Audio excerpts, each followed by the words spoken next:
গুনাহ ছেড়ে দাও, অশ্লীলতা ছেড়ে দাও, বেহায়াপনা ছেড়ে দাও, নারীর পিছনে ঘোরা ছেড়ে দাও, উলঙ্গ ছবি দেখা ছেড়ে দাও। আমি প্রতিদিন বলি ভাই, প্রত্যেকটা মাহফিলে বলি, দিনে 2 বার বললে 2 বারই বলি, গুনাহ কাউকে তৃপ্তি দেয় না, গুনাহ কাউকে সুখ দেয় না। প্রতিদিন আমি বলি, মদ যে খায় তার তৃপ্তি নাই, সে আরো নেশা করতে চায়। জুয়া যে খেলে তার তৃপ্তি নাই, সে আরো জুয়ার মধ্যে লেগে থাকে। নারীর ছবি উলঙ্গপনা, বেহায়া জিনা ব্যভিচার যে করে তার তৃপ্তি নাই, সে আরো নারীর জন্য পাগল হয়ে থাকে।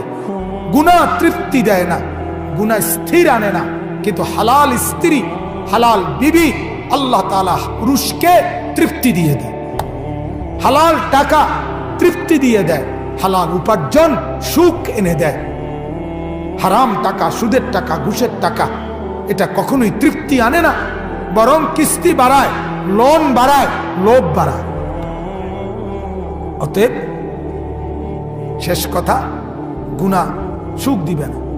এজন্য আমি দ্বিতীয় কথাটা বললাম, ওমান ইয়াবতাগি গায়রাল ইসলামি দীনান, আল্লাহ বলেন ইসলাম ভিন্ন কিছুই আমি নেব না। কোরআন ভিন্ন, সুন্নাত ভিন্ন, যুবক তোমার জীবনের কিছুই আমি নেব না। বুড়া মিয়া চাচা, আপনাদেরকেও বলি, বুড়া চাচাদেরকে যারা চা দোকানে বসে বিড়ি খান, এই বদভ্যাস ছাড়েন। যারা চা দোকানে টেলিভিশনে নর্তকীর নাচ দেখেন, এই অসভ্য অভ্যাস ছাড়েন। 60 বছর বয়স হয়েছে বুড়া চাচা, এখনো গুনাহ ছাড়লেন না। কবরে যাবেন কোন দিন? মরবেন কোন দিন? কোন দিন মরবেন? ইসলাম ভিন্ন, যেই কোনো কাজকর্ম ক্রিয়াকলাপ আল্লাহ বলে আমি নেব না, নেব না। মুসলমান তোমাকে বলছি, তোমাকে আমি দিছিলাম, আমি পুরা ইসলাম দিছিলাম। আহা কি সৌভাগ্য আমার, যেদিন আমি জন্ম নিছি। এই ছেলেরা, এই বাপ, যেদিন আপনি আমি জন্ম নিছি, সেদিন মার পেট থেকে বের হয়েই পৃথিবীর আলো বাতাস প্রথম যেদিন আমি দেখলাম, সেদিনই আমার কানে জানায় দিছে, তাকবীর দিয়ে, আল্লাহু আকবার আজান দিয়ে বলে দিয়েছে, তুই মুসলমানের বাচ্চা, তুই ইমানদারের সন্তান, তোকে আল্লাহ তাআলা ইমানের দৌলত দান করছে। সেই নিয়ামত তুমি এক নারীর পিছনে পড়ে, অশ্লীল ছবি দেখে, উলঙ্গ নাচ দেখে, সুদ খেয়ে, ঘুষ খেয়ে আল্লাহকে নারাজ করে ছেড়ে দিলেন। বাপ, ছেড়ে দিলা। যুবক, করলাটা কি? করলাটা কি ভাইয়া? এজন্য ফিরে আসো ভাই, ফিরে আসো, নারীর ফাঁদ থেকে ফিরে আসো। নবীজি বলছে ফাত্তাকুদ দুনিয়া ওয়াত্তাকুন নিসা। নবীজি বলছে আমার উম্মত, দুনিয়ার ফাঁদ থেকে বাঁচো, নারীর ফাঁদ থেকে বাঁচো। নারী তোমাকে সর্বশান্ত করে দিবে। হালাল স্ত্রী ব্যতীত, হালাল স্ত্রী ব্যতীত অবৈধ প্রেম, নারীর লোভ কোন পুরুষকে পর্যন্ত স্বস্তি দেয়নি, স্বস্তি দেয়নি, সুখ দেয়নি। আগুন জ্বালায় দিছে হাজারো পরিবার, হাজারো ফ্যামিলি, হাজারো বংশ নির্বংশ হয়ে গেছে। পরকীয়ার কারণে নিজের স্বামীর থেকে অন্য পুরুষের সাথে অবৈধ সম্পর্ক করা নারী নিজের সন্তানকে জবাই করে দিছে। কি পরিমাণ নির্মম শাহওয়াতের কাছে, কি পরিমাণ নিকৃষ্ট জানোয়ার হয়েছে। এজন্য ফিরে আসো ভাইয়া, ফিরে আসো। আল্লাহ তাআলা আমাদেরকে তৌফিক দান করেন। শেষ আমার বক্তব্য এটাই, 2টা কথা বলছি। এক, ইসলাম নামে যে ধর্ম, কোরআন এবং সুন্নাহ আমরা মানি, আলহামদুলিল্লাহ, এটাই আল্লাহর মনোনীত ধর্ম। বলেন আলহামদুলিল্লাহ। অতএব এটা যদি আমাদের থাকে আমরা কামিয়াব, এটা যার কাছে নাই সে ব্যর্থ। 2, ইসলামের যত অনুশাসন, কোরআন সুন্নাহর যত বিধান, এটা যে পালন করবে সেই আল্লাহর কাছে গৃহীত, আর নাই তো সে আখিরাতে ক্ষতিগ্রস্ত। আখিরাতে কি বলেন না, ক্ষতিগ্রস্ত। আল্লাহর নবী এটাই বলছেন, বুনিয়াল ইসলাম আলা খামস, ইসলাম 5টি জিনিসের নাম। আল্লাহর উপরে শাহাদাত, রাসূলের শাহাদাত, 5 ওয়াক্ত নামাজ, বছর শেষে যাকাত, সামর্থ্য হলে হজ, এবং আল্লাহ তাআলার দেওয়া রমজান মাসের রোজা। নবীজি বলছেন এগুলোকেই ইসলাম বলে। অতএব এগুলো আমরাই পালন করি, আমাদের ধর্মেই, অন্য কারো কাছে এগুলো নাই। অতএব ইসলাম আমাদেরটাই, কোরআনওয়ালা যেটা, সুন্নাহওয়ালা যেটা। বলেন আলহামদুলিল্লাহ। এখন আমাদের কাছে সব স্পেশালটা আছে, 1 নাম্বারটা আমগো কাছেই আছে। আমাদের আল্লাহ আমরা সঠিকভাবে চিনি, আমাদের রসুল আমরা সঠিকভাবে চিনি, আমাদের কিতাব আমরা সঠিকটাই আছে, আমাদের সুন্নাত সঠিকটাই আছে। এবার যদি বন্দেগী সঠিক হয়, ইনশাআল্লাহ আমাদের গন্তব্য জান্নাত। আমার বাপ স্রোতের মতো আমরা আমাদের সন্তানদেরকে ভাষায় দিলাম।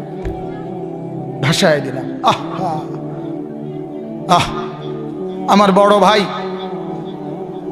বড় ভাই একবার ক্লাস 8-এ পড়ার সময়, আমার মা বলছে, ক্লাস 8-এ পড়ার সময় বন্ধুদের সাথে একবার 1.5 মাস পড়ালেখা বন্ধ রাখছে, দুষ্টামি করে পড়ে নাই, মাদ্রাসায় পড়তো। আমার মা বলছে, গফুত আমি একটানা 1.5 মাস, আল্লাহর কসম ফুত, আমি রাত সারাটা রাত সেজদার মধ্যে পড়ে শুধু কাঁদছি আর কাঁদছি যে হায় মাওলা, আমার প্রথম সন্তান যদি বরবাদ হয়ে যায় তো আমার বংশই শেষ হয়ে যাবে। মা বলছে 1.5 মাস পরে কয় তোর বড় ভাই আইসা মার কাছে একদিন বলছে, মা আমি নোয়াখালী লক্ষ্মীপুর দূরে, অনেক দূরে, মা আমি ওইখানে পড়তে যাব।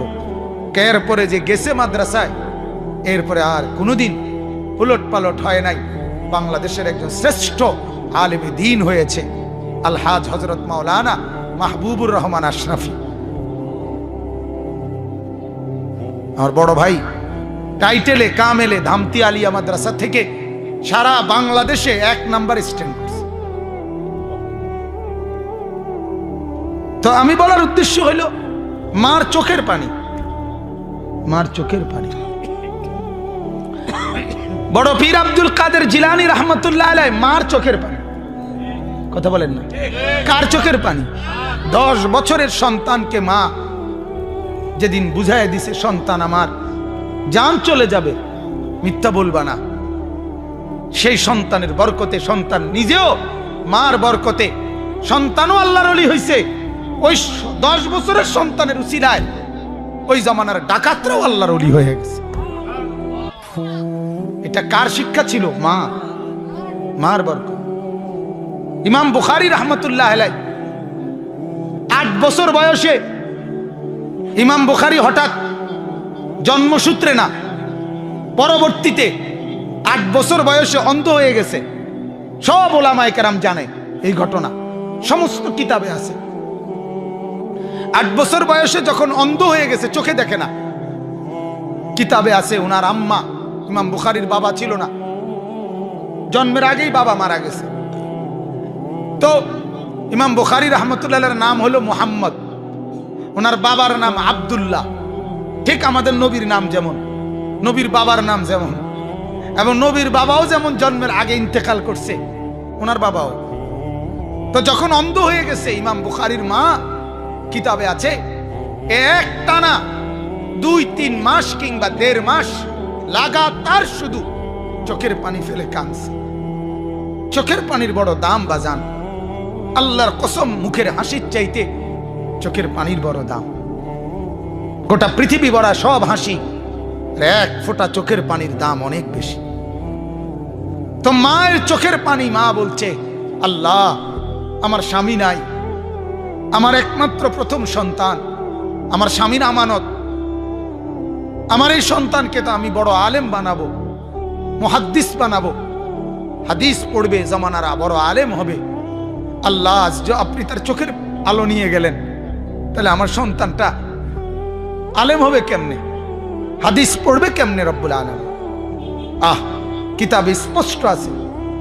একদিন রাত গভীরে এই কানতে কানতে ইমাম বুখারীর মা ঘুমায় গেছেন, স্বপ্নে সরাসরি সাইয়্যিদুনা ইব্রাহিম আলাইহিস সালাম, ইব্রাহিম নবী ওই মাকে স্বপ্নে দেখাইছে, মা তোর চোখের পানির বরকতে আল্লাহ তাআলা তোর সন্তানের চোখের আলো ফিরাই দিছে। সকালবেলা আপনি যেই কোনো আলেমকে জিজ্ঞাসা করেন, সকালবেলা ইমাম বুখারী চোখ মেলে বলতেছে, মা আমি তো জগৎ দেখি, মা আমি সব দেখি। কিতাবে আছে, ইমাম বুখারী বলেন, আমার মায়ের দোয়ার বরকতে আল্লাহ তাআলা আমার চোখের আলো এমন বাড়ায় দিছে যে আমি চাঁদের আলোতেই বাতি কুফি ছাড়া স্পষ্টভাবে কিতাব লিখতে পারতাম। এমন পাওয়ার দিছেন ইমাম বুখারী। মার বরকত। এই যে আজমিরে, যার নাম আপনারা সবাই জানেন, খাজা মুঈনুদ্দিন চিশতি আজমিরি রাহমাতুল্লাহ আলাইহি, নাম শুনছেন না? কথা বলেন। 90 লক্ষ বেঈমান যার হাতে কালেমা পড়ে মুসলমান হয়েছে। 9 লাখ না 90 লাখ। এই বড় পীর, এই খাজা মুঈনুদ্দিন চিশতি রাহমাতুল্লাহ আলাইহি, উনি একদিন 15 দিন সফর করে এসে ওনার মাকে বলছিলেন, মা এই 15 দিনে আপনার সন্তান, আমি আল্লাহর দিকে মানুষকে দাওয়াত দিতে গিয়া মা প্রায় 7 লাখ মানুষ আমার হাতে কালেমা পড়ছে মা। তখন কিতাবে আছে, আমি নিজে কিতাবে, উর্দু কিতাবে পড়ছি। খাজা মুঈনুদ্দিনের মা বলছে, মুঈনুদ্দিন আল্লাহর কসম বাপ, এটা তোর জবানের বরকত না, বরং এটা আমি মায়ের পবিত্র দুধের বরকত। বলছে মানে মা? বাপ আমি 2 বছর তোকে দুধ খাওয়াইছি। আল্লাহর কসম এই 2 বছর দুধ খাওয়াইয়া কোনো দিন বিনা অজুতে তোকে এক ঢোক দুধ খাওয়াইনি। আমার পবিত্র দুধের বরকতে আল্লাহ তাআলা তোর জবানে বরকত দিছে, যার কারণে তোর হাতে মানুষ কালেমা পড়ে মুসলমান। মা আজ কোথায় আমাদের সেই মারা? কোথায় সেই মারা? এই বেনামাজি সন্তানের মা পরিচয় দেয় কেমনে? এই বেহায়া সন্তানের মা পরিচয় দেয় কেমনে?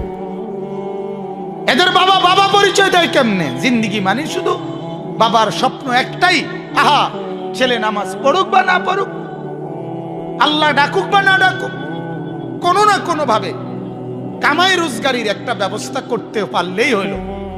দেশে থাইকা হোক, বিদেশে গিয়া হোক, সুদে টাকা দিয়া হোক, ঘুষ দিয়া হোক, বাটফারি করে হোক, সিটারি করে হোক, টাকার একটা লাইন হইলে ফোলাটা লাইনে পড়ছে। আল্লাহর কসম সেজদা ছাড়া আপনার সন্তান লাইনে পড়ে নাই। 7টা পৃথিবীর মালিক, কিন্তু আপনার ছেলে নামাজ পড়ে না, আপনার সন্তান বে লাইনে। কোন লাইনে? বে লাইনে নাই। গোটা দুনিয়া যদি 10-12 মালিক হয়, তারপরেও সন্তানটা লাইনে না। এজন্য বাবার তৃপ্তি হবে তখন, সন্তানরা সেজদা দিবে যখন, ঘরওয়ালা নামাজি হবে যখন। কোরআনুল কারীমের মধ্যে আছে, ইয়াকুব নবী নাম শুনছেন না? ওনার মৃত্যুর সময় উনি ওনার সন্তানদেরকে জিজ্ঞেস করছে, 11 ছেলেকে পাশে বসাইয়া বলছে, আম কুনতুম শুহাদা, কোরআনের আয়াত, ইদ হাদারা ইয়াকুব আল মাউত। আল্লাহ বলে, ও মানুষ শোনো, আমার নবী ইয়াকুবের মৃত্যুর ঘটনা।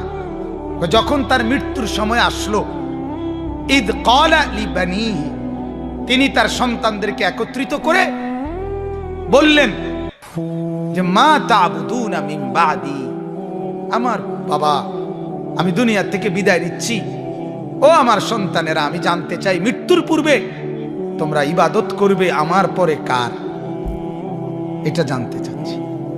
ক্বালু না'বুদু ইলাহাক ওয়া ইলাহা আবাইক, ছেলেরা বললেন, আব্বা আপনি কোনো চিন্তা করবেন না, আমরা আপনার মৃত্যুর পরে আপনি যেই মাওলার ইবাদত করতেন, আপনার পূর্বপুরুষ ইব্রাহিম নবী, ইসমাইল নবী, ইসহাক নবী, আপনার পূর্বের ওই 3 নবী, ওনারাও যেই মাওলার ইবাদত করতেন, আব্বা নিশ্চিন্ত থাকেন, আপনার মৃত্যুর পরে আমরাও তারই ইবাদত করব।